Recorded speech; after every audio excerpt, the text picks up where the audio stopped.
El verano de 1943 había dejado claro que la guerra en Europa estaba entrando en una fase decisiva. Tras la derrota alemana en Stalingrado y la rendición del Afrika Korps en Túnez, el Tercer Reich ya no era invencible. Sin embargo, Hitler aún controlaba gran parte del continente. Desde las playas del Atlántico hasta las estepas de Ucrania, desde Noruega hasta Grecia. La pregunta que obsesionaba tanto a los aliados como al Führer era la misma: ¿dónde se abriría el segundo frente? En Londres, Winston Churchill presionaba a sus generales y a sus aliados estadounidenses para que la invasión de Europa Occidental no se retrasara más. Franklin D. Roosevelt compartía esa visión. Había que aliviar la presión sobre la Unión Soviética, que soportaba el peso de la guerra en el este. Stalin exigía desde hacía meses un desembarco en Francia, y cada día de demora significaba miles de vidas soviéticas perdidas en el frente oriental.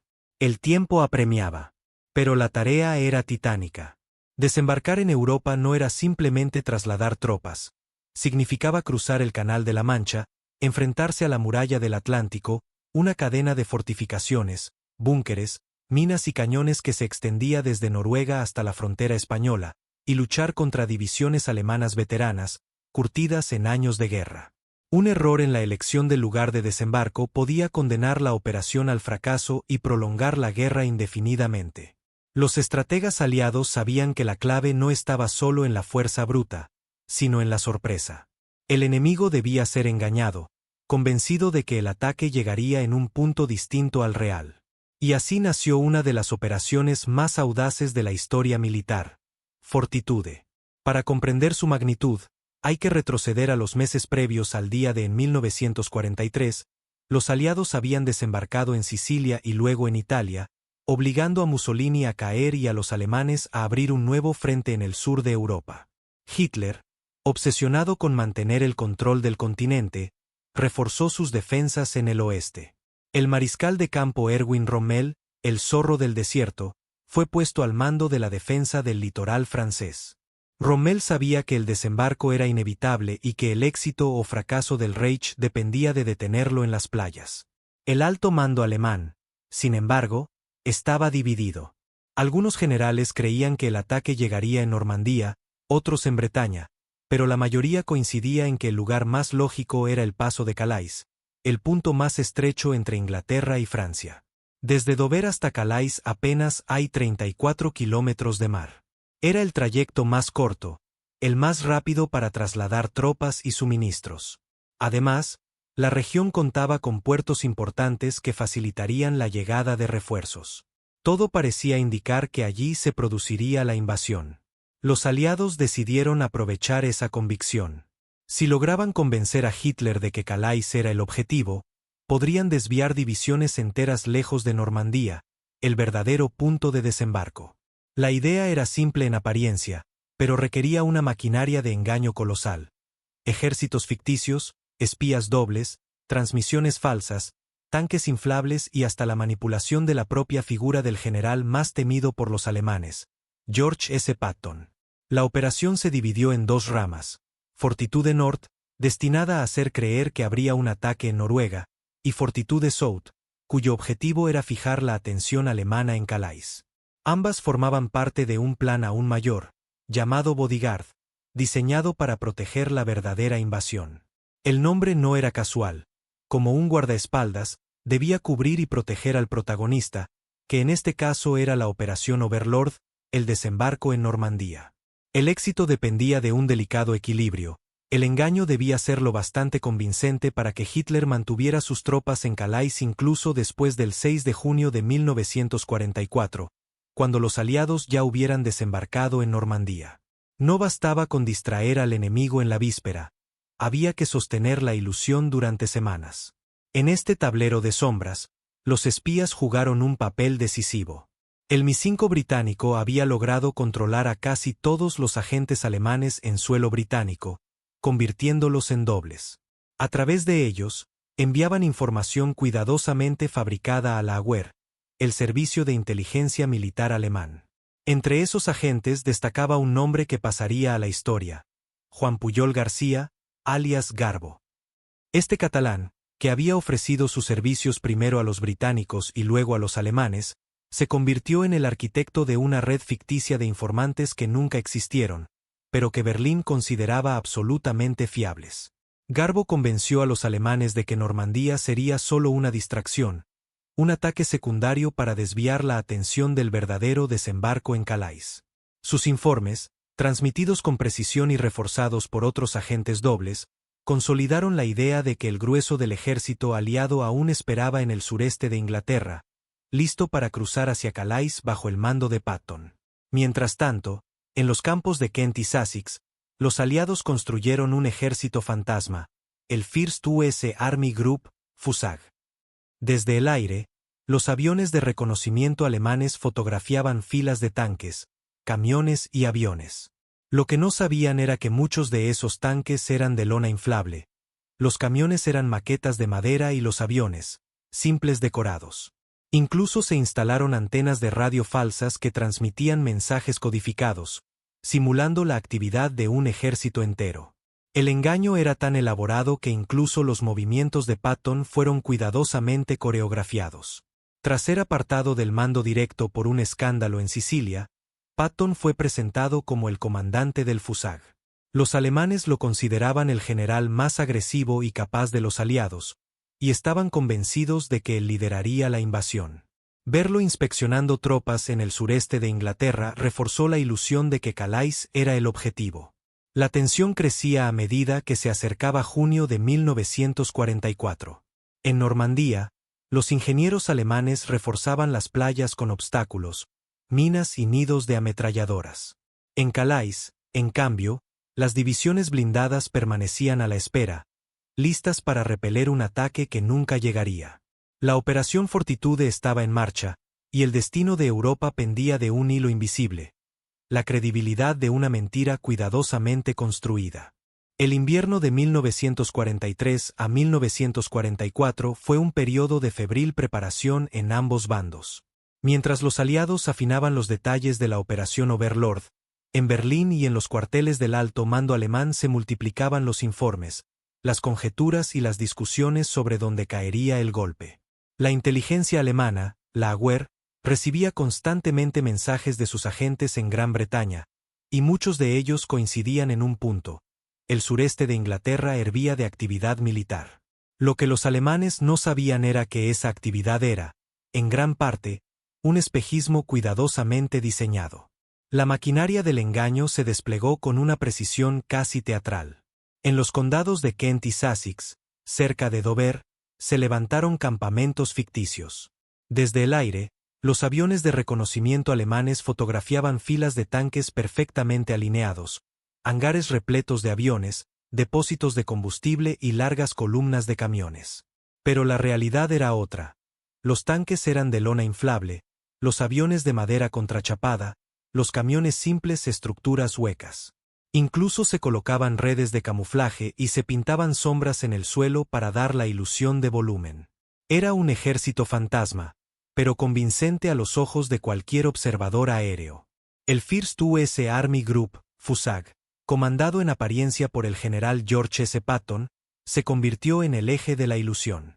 Patton, tras el escándalo en Sicilia por haber abofeteado a 2 soldados, había sido apartado del mando directo de tropas de combate. Sin embargo, los aliados comprendieron que su reputación como el general más agresivo y temido por los alemanes podía convertirse en un arma psicológica. Así, Patton fue exhibido en actos públicos, inspeccionando tropas, revisando mapas, pronunciando discursos. Los servicios de inteligencia alemanes informaban puntualmente a Berlín: Patton estaba en el sureste de Inglaterra, y donde estuviera Patton, allí estaría el ataque principal. La operación de engaño no se limitaba a lo visual. Las ondas de radio se convirtieron en un campo de batalla invisible. Equipos de operadores transmitían mensajes codificados simulando la actividad de divisiones enteras. Se hablaba de movimientos de tropas, de solicitudes de suministros, de planes de embarque. Todo era ficticio, pero los alemanes interceptaban esas transmisiones y las interpretaban como pruebas irrefutables de que un gran ejército se preparaba para cruzar el canal hacia Calais. Mientras tanto, en Escocia y el norte de Inglaterra, se desarrollaba Fortitude Nord. Su objetivo era convencer a Hitler de que los aliados planeaban invadir Noruega. Para ello, se crearon unidades ficticias británicas y estadounidenses, se difundieron rumores en la prensa neutral y se transmitieron mensajes de radio que hablaban de preparativos en puertos escoceses. La idea era obligar a los alemanes a mantener divisiones en Noruega, lejos de Francia, debilitando así la capacidad de respuesta en el oeste. Pero el verdadero corazón del engaño estaba en los espías dobles. El MI5 británico había logrado un control casi absoluto sobre los agentes alemanes en suelo británico. Algunos habían sido capturados y se les ofreció la disyuntiva de colaborar o enfrentar la ejecución. Otros, como Juan Puyol García, se ofrecieron voluntariamente y construyeron una red ficticia de informantes.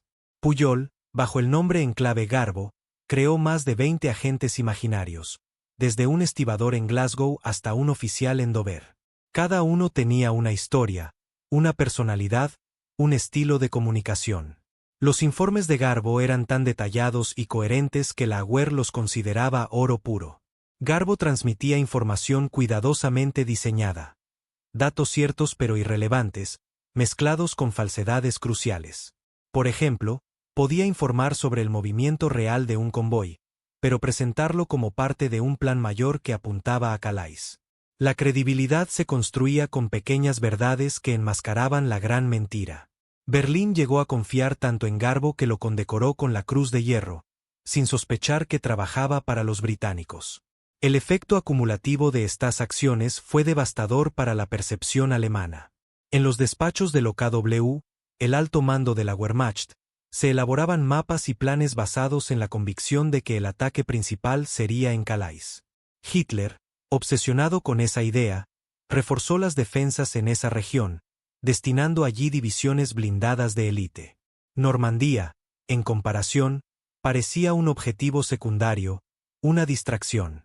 La genialidad de Fortitude residía en su capacidad para manipular no solo la información, sino también las expectativas y prejuicios del enemigo.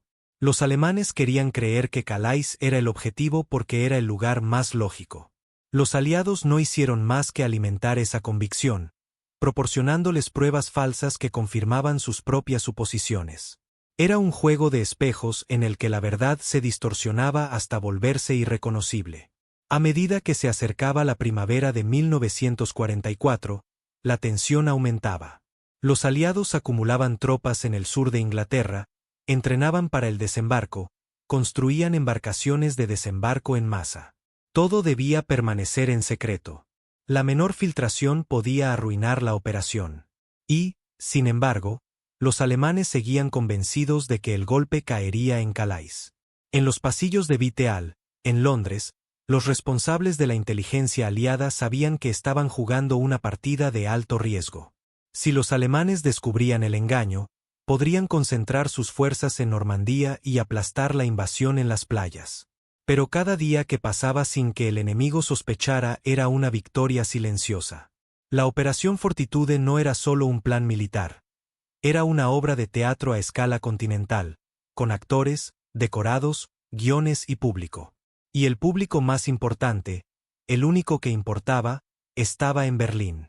Allí, en los despachos del Führer, se tomaban decisiones basadas en una ilusión cuidadosamente construida. El telón aún no había subido, pero la función estaba en marcha. Y cuando llegara el día del desembarco, el éxito o fracaso de Overlord dependería, en gran medida, de que los alemanes siguieran creyendo en la mentira de Calais. La madrugada del 6 de junio de 1944 amaneció con un rugido que estremeció al mundo. Miles de barcos aliados cruzaban el Canal de la Mancha rumbo a Normandía, mientras paracaidistas descendían en la oscuridad sobre campos y pueblos franceses. Era el inicio de la Operación Overlord, el día de pero lo que sucedía en las playas de Utah, Omaha, Gold, Juno y Sound no podía entenderse sin lo que ocurría, a cientos de kilómetros de allí, en los despachos alemanes y en las costas de Calais.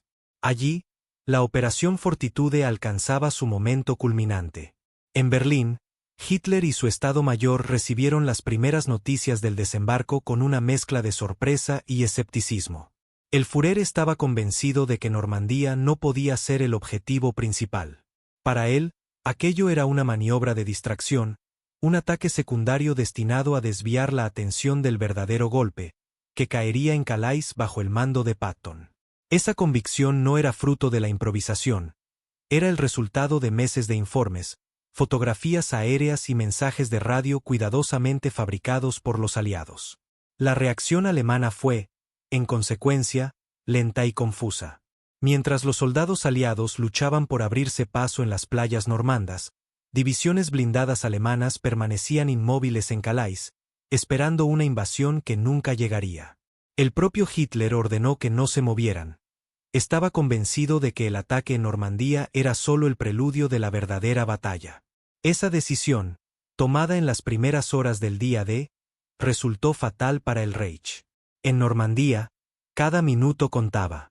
Las tropas estadounidenses sufrían enormes bajas en Omaha, donde las defensas alemanas resistían con ferocidad. En Utah, los paracaidistas estaban dispersos y desorganizados. En Gold, Juno y Sourde, británicos y canadienses avanzaban con dificultad. El éxito de la invasión pendía de un hilo. Si las divisiones blindadas alemanas hubieran acudido de inmediato desde Calais, podrían haber arrojado al mar a los invasores. Pero Fortitude mantenía a esas fuerzas atadas, como si estuvieran encadenadas por una ilusión. La red de espías siguió trabajando incluso después del desembarco. Garbo y otros agentes transmitieron mensajes a Berlín asegurando que el ataque en Normandía era solo una operación de distracción. Informaban que el verdadero desembarco, liderado por Patton, estaba a punto de comenzar en Calais. Estos informes, enviados con precisión quirúrgica, reforzaban la convicción de Hitler. Durante semanas, el Führer se negó a liberar las divisiones estacionadas en Calais, convencido de que debía reservarlas para el golpe decisivo. Mientras tanto, en el frente, los aliados consolidaban su cabeza de playa. Construyeron puertos artificiales, los famosos Mulberry, que permitieron desembarcar toneladas de suministros. La aviación aliada dominaba los cielos, impidiendo que los refuerzos alemanes se movieran con libertad. Poco a poco, el frente se expandió hacia el interior de Normandía. Cada día que pasaba sin que las divisiones de Calais entraran en acción era una victoria silenciosa para Fortitude. El engaño alcanzó tal nivel de éxito que incluso semanas después del día D, Hitler seguía convencido de que Normandía era solo una distracción. El 9 de junio, 3 días después del desembarco, ordenó que el 15º ejército permaneciera en Calais. El 14 de junio, cuando los aliados ya habían tomado Bayeux y avanzaban hacia Caen, Hitler insistía en que el ataque principal aún estaba por llegar. No fue hasta finales de julio, cuando la ofensiva aliada en Normandía rompió definitivamente las líneas alemanas, que el Führer aceptó que había sido engañado. La magnitud del éxito de Fortitude se mide en cifras. Más de 20 divisiones alemanas permanecieron inmovilizadas en Calais durante semanas cruciales. Eso significó que en Normandía, donde los aliados luchaban por cada metro de terreno, no tuvieron que enfrentarse a la totalidad de la fuerza alemana. Fue un factor decisivo que inclinó la balanza a favor de los invasores. Pero más allá de los números, Fortitude demostró el poder de la inteligencia y la desinformación en la guerra moderna. No se trataba solo de tanques inflables o transmisiones falsas. Era la manipulación de la mente del enemigo, la explotación de sus prejuicios y convicciones. Hitler quería creer que Calais era el objetivo, y los aliados le dieron todas las razones para mantener esa creencia. En retrospectiva, la Operación Fortitude fue tan importante como las propias batallas libradas en Normandía. Sin ella, el día D podría haber terminado en desastre. Con ella, los aliados lograron establecer un frente en Europa Occidental, abrir el camino hacia París y, finalmente, hacia Berlín. El 6 de junio de 1944 será recordado siempre como el día en que comenzó la liberación de Europa. Pero en las sombras, en los despachos de inteligencia, en los mensajes cifrados y en los campos donde se alzaban tanques de lona, se libró otra batalla, invisible pero decisiva. Una batalla en la que la mentira se convirtió en arma, y en la que la astucia derrotó a la fuerza bruta. El eco del desembarco en Normandía resonaba en todo el continente, pero en los pasillos del poder alemán la confusión era tan peligrosa como las bombas aliadas. Hitler, Encerrado en su cuartel general de Berghof y luego en la guarida del Lobo, recibía informes contradictorios. Sus generales en el frente advertían de la magnitud del ataque en Normandía, pero él insistía en que aquello no era más que una maniobra de distracción. La obsesión con Calais se había convertido en un dogma, y ese dogma estaba siendo alimentado día tras día por la maquinaria de Fortitude. El mariscal de campo Gerd von Rundstedt, comandante supremo en el oeste, y Rommel, encargado de las defensas costeras, comprendían la gravedad de la situación. Ambos sabían que si los aliados lograban consolidar su cabeza de playa, el Reich estaría condenado a una guerra en dos frentes imposible de sostener. Rommel, en particular, había insistido en que las divisiones blindadas debían estar desplegadas cerca de la costa para responder de inmediato. Pero Hitler, influido por su Estado Mayor y por la información que llegaba de sus servicios de inteligencia, ordenó mantener las reservas en retaguardia, especialmente en Calais. La tensión entre los mandos alemanes se agudizó. Rundstedt, veterano de la Primera Guerra Mundial, veía con escepticismo las órdenes que llegaban desde Berlín. Rommel, pragmático y consciente de la superioridad aérea aliada, sabía que cada hora perdida era un paso más hacia la derrota. Pero ambos chocaban con la obstinación del Führer, que se aferraba a la idea de que el ataque principal aún estaba por llegar. En paralelo, los espías aliados seguían alimentando esa ilusión. Garbo transmitía mensajes en los que aseguraba que las tropas desembarcadas en Normandía eran solo una avanzadilla, un movimiento de distracción para fijar a las fuerzas alemanas mientras el verdadero ejército, bajo Patton, se preparaba para cruzar hacia Calais. La Auer, convencida de la fiabilidad de sus agentes, transmitía esos informes directamente a Hitler. La mentira se había convertido en verdad oficial. Las consecuencias humanas de esta obstinación fueron devastadoras. En Normandía, las divisiones alemanas que sí estaban presentes luchaban con una ferocidad desesperada.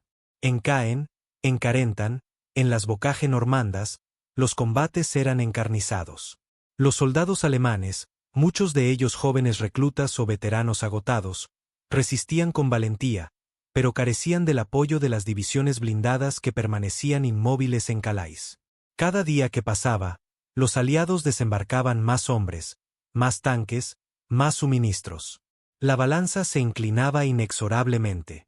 En el seno del mando alemán, la frustración crecía. Rommel, que había recorrido personalmente las playas y había advertido de la vulnerabilidad del Reich, se encontraba atrapado entre la realidad del frente y la ceguera de Hitler. El 17 de julio de 1944, apenas 6 semanas después del día D, Rommel resultó gravemente herido cuando su coche fue ametrallado por aviones aliados. Nunca volvería a ejercer el mando. Su ausencia dejó un vacío en la defensa alemana y simbolizó el colapso de la estrategia del Reich en el oeste. Mientras tanto, en Calais, las divisiones alemanas esperaban órdenes que nunca llegaron. Durante semanas, permanecieron en alerta, convencidas de que el desembarco principal estaba a punto de comenzar. Incluso cuando los aliados avanzaban hacia el interior de Normandía, Hitler seguía creyendo que aquello era una distracción. No fue hasta finales de julio, con la ruptura del frente en la Operación Cobra y la liberación de Saint-Lô, que la realidad se impuso. Para entonces, era demasiado tarde. El dilema moral de Fortitude también merece atención. El engaño salvó miles de vidas aliadas al impedir que las divisiones alemanas acudieran a Normandía. Pero al mismo tiempo, condenó a decenas de miles de soldados alemanes a luchar en inferioridad de condiciones, atrapados en una ilusión que los llevó a resistir hasta el límite. La guerra de la mentira, como toda guerra, tuvo un precio humano. En retrospectiva, Fortitude no solo fue una operación militar, fue un experimento psicológico a escala masiva. Demostró que la percepción puede ser tan decisiva como la realidad, que la información puede moldear la estrategia tanto como los cañones. Hitler no perdió solo por la fuerza de los aliados, sino por su incapacidad de distinguir entre verdad y engaño. La historia de Fortitude revela, además, las tensiones internas del régimen nazi. Generales experimentados como Rundstedt y Rommel chocaban con un Führer cada vez más aislado, que tomaba decisiones estratégicas basadas en prejuicios y obsesiones. La maquinaria de propaganda y la fe ciega en la infalibilidad del líder impidieron que la verdad emergiera. Y en esa ceguera, el Reich selló su destino. El verano de 1944 marcó un punto de no retorno. Con Normandía asegurada, los aliados avanzaron hacia París, liberada en agosto. El frente occidental estaba abierto, y el Reich se encontraba atrapado entre el martillo soviético en el este y el yunque aliado en el oeste. La Operación Fortitude había cumplido su misión. Había engañado al enemigo, había protegido el desembarco y había acelerado el fin de la guerra. Pero la pregunta persiste: ¿hasta qué punto la guerra de engaños redefine nuestra comprensión de la historia? ¿Es legítimo considerar que una mentira, por más estratégica que sea, puede salvar más vidas que una batalla? En el caso de Fortitude, la respuesta parece clara. Sin ella, el día D podría haber sido un desastre. Con ella, Europa comenzó a liberarse. El verano de 1944 avanzaba con un ritmo implacable. Tras semanas de intensos combates en Normandía, los aliados habían logrado lo que parecía imposible: consolidar una cabeza de playa en territorio francés y resistir los contraataques alemanes. La Operación Fortitude, que mantenía a las divisiones del 15º Ejército inmovilizadas en Calais, seguía cumpliendo su función. Cada día que esas tropas permanecían en espera, convencidas de que el verdadero desembarco aún estaba por llegar, era un día ganado para los aliados. La batalla de Normandía fue una de las más duras de la guerra. El terreno del Bocage, con sus setos altos y caminos estrechos, favorecía la defensa alemana. Los soldados aliados avanzaban lentamente, enfrentándose a emboscadas, francotiradores y contraataques blindados. Ciudades como Caen se convirtieron en ruinas humeantes tras semanas de bombardeos y combates casa por casa. Sin embargo, la superioridad aérea aliada y el flujo constante de refuerzos inclinaban la balanza. Mientras los alemanes luchaban con recursos limitados, los aliados desembarcaban cada día miles de hombres, tanques y toneladas de suministros. En Calais, la situación era surrealista. Divisiones enteras permanecían en alerta, listas para repeler un ataque que nunca llegaba. Los soldados cavaban trincheras, reforzaban posiciones, mantenían sus armas preparadas. La propaganda nazi les repetía que el desembarco en Normandía era solo una distracción, que el verdadero golpe estaba por caer en cualquier momento. La espera se prolongaba, y con ella la frustración y el desgaste psicológico. La mentira de Fortitude había atrapado a decenas de miles de hombres en una vigilia interminable. Mientras tanto, en Normandía, los aliados lanzaban la Operación Cobra a finales de julio. Tras semanas de estancamiento, la ofensiva estadounidense rompió las líneas alemanas cerca de Saint-Lô. El frente se derrumbó, y las tropas aliadas comenzaron a avanzar rápidamente hacia el interior de Francia. En cuestión de días, las fuerzas alemanas se vieron atrapadas en la bolsa de Falaise, donde decenas de miles de soldados fueron rodeados y destruidos. Fue una catástrofe para el Reich, y un punto de inflexión en la guerra. La liberación de París, el 25 de agosto de 1944, fue el símbolo de esa victoria. La capital francesa, ocupada desde 1940, volvió a ser libre. Las imágenes de la multitud celebrando en las calles, de la entrada de la segunda división blindada francesa y de las tropas estadounidenses, recorrieron el mundo. Para los aliados, era la confirmación de que el sacrificio en Normandía había valido la pena. Para los alemanes, era la constatación de que la guerra en el oeste estaba perdida. Y, sin embargo, incluso en ese momento, Hitler seguía convencido de que Calais había sido el objetivo principal. Durante semanas después del día D, se negó a mover las divisiones estacionadas allí. Solo cuando la realidad se impuso, cuando los aliados ya avanzaban hacia el Sena, aceptó que había sido engañado. Para entonces, el daño era irreparable. El éxito de Fortitude no solo se midió en términos militares, sino también en su impacto estratégico. Al inmovilizar a las fuerzas alemanas en Calais, permitió a los aliados ganar tiempo, consolidar su posición y lanzar la ofensiva que liberó Francia. Fue una victoria de la inteligencia sobre la fuerza, de la astucia sobre la brutalidad. Pero también dejó lecciones más profundas.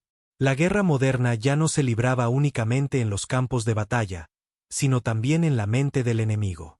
La información, la percepción y la manipulación psicológica se convirtieron en armas tan poderosas como los tanques o los aviones. Fortitude fue el ejemplo perfecto de cómo una mentira, cuidadosamente construida, podía cambiar el curso de la historia. En los años posteriores, muchos de los protagonistas de esta operación hablaron de ella con asombro. Los espías dobles, los oficiales de inteligencia, los planificadores que diseñaron cada detalle, sabían que habían participado en algo único. Habían tejido una red de engaños que había confundido a uno de los ejércitos más poderosos del mundo. Y lo habían hecho sin disparar una sola bala. El legado inmediato de Fortitude fue claro: aceleró la derrota del Tercer Reich. Con el frente occidental abierto, los aliados avanzaron hacia Alemania, mientras en el este el ejército rojo empujaba desde Polonia y los Balcanes. El Reich se encontraba atrapado en una pinza mortal. La caída de Berlín era solo cuestión de tiempo. Pero más allá de la victoria militar, Fortitude dejó una huella en la historia de la guerra. Demostró que la inteligencia y la desinformación podían ser decisivas, que la verdad podía ser moldeada y manipulada, que la percepción podía ser tan letal como la pólvora. Fue una lección que marcaría la estrategia militar durante el resto del siglo XX y más allá. El verano de 1944 fue, en definitiva, el momento en que la mentira se convirtió en arma, y en que esa arma resultó tan poderosa como cualquier cañón. La Operación Fortitude no solo protegió el desembarco de Normandía, cambió el rumbo de la guerra y, con él, el destino de Europa. El eco de la Operación Fortitude no se apagó con la liberación de París ni con el avance aliado hacia Alemania. Su legado trascendió el propio conflicto, convirtiéndose en un símbolo de cómo la inteligencia, la astucia y la manipulación de la percepción podían alterar el curso de la historia. En los meses posteriores al día D, mientras los ejércitos aliados cruzaban el Sena y se preparaban para penetrar en el corazón del Reich, los planificadores de Fortitude comprendieron que habían participado en algo que iba más allá de una simple estratagema militar. Habían demostrado que la guerra del siglo XX ya no se libraba únicamente con armas, sino también con ideas, ilusiones y sombras. El desenlace de la Segunda Guerra Mundial confirmó esa lección. En el este, el ejército rojo avanzaba con una fuerza imparable, liberando Varsovia, Budapest y finalmente entrando en Berlín en abril de 1945. En el oeste, los aliados cruzaban el Rin y se adentraban en el corazón de Alemania. El Reich, atrapado en una pinza mortal, se derrumbaba. Pero en la memoria de los estrategas, de los soldados y de los pueblos liberados, quedaba la certeza de que el éxito del día D había sido posible gracias a una mentira cuidadosamente construida. La Operación Fortitude se convirtió en un caso de estudio para generaciones posteriores. En academias militares, en manuales de inteligencia, en debates estratégicos, se analizó cómo un ejército fantasma, tanques inflables y espías dobles habían logrado engañar a uno de los regímenes más poderosos y temidos de la historia. La conclusión era clara: la guerra psicológica, la manipulación de la información y la capacidad de moldear la percepción del enemigo eran tan decisivas como cualquier división blindada. Pero más allá de la estrategia, Fortitude plantea preguntas humanas y morales. ¿Qué significa ganar una guerra con mentiras? ¿Hasta qué punto es legítimo manipular la verdad para salvar vidas? En el caso de Normandía, el engaño evitó que divisiones alemanas acudieran al frente y permitió a los aliados consolidar su posición. Miles de soldados aliados sobrevivieron gracias a esa ilusión. Sin embargo, también hubo un precio: miles de soldados alemanes, convencidos de que luchaban en una batalla secundaria, resistieron hasta el final en Normandía, atrapados en una narrativa falsa que los condenó. La verdad, en la guerra, rara vez es absoluta. El recuerdo de Fortitude también nos habla de la fragilidad de la percepción humana. Hitler, rodeado de generales, informes y mapas, eligió creer lo que confirmaba sus prejuicios. Para él, Calais era el objetivo lógico, y todo lo que recibía de sus servicios de inteligencia reforzaba esa convicción. La operación aliada no hizo más que alimentar esa certeza, hasta que se convirtió en una trampa mortal. La historia demuestra, una y otra vez, que los líderes que confunden sus deseos con la realidad terminan siendo víctimas de su propia ceguera. En el terreno humano, Fortitude nos deja imágenes que parecen sacadas de una obra de teatro. Soldados alemanes vigilando playas vacías en Calais, mientras a cientos de kilómetros otros combatían y morían en Normandía. Operadores de radio británicos transmitiendo mensajes ficticios durante horas, sabiendo que cada palabra podía salvar vidas. Un espía catalán, Juan Pujol García, sentado en Londres, inventando informes que serían leídos en Berlín como si fueran verdades absolutas. La guerra, en este caso, se libró con imaginación, paciencia y engaño. Cuando la guerra terminó, muchos de los protagonistas de Fortitude guardaron silencio durante años. Los documentos permanecieron clasificados, los detalles ocultos. No fue hasta décadas después que el mundo conoció la magnitud de la operación. Y cuando se reveló, la fascinación fue inmediata. La idea de que un ejército entero pudiera ser inventado, de que un general como Patton pudiera convertirse en actor de una farsa estratégica, de que la mentira pudiera derrotar a la verdad, parecía increíble. Pero había sucedido, y había cambiado el destino de Europa. Hoy, al mirar atrás, Fortitude no solo es una lección de historia militar. Es también una advertencia sobre el poder de la información y la desinformación.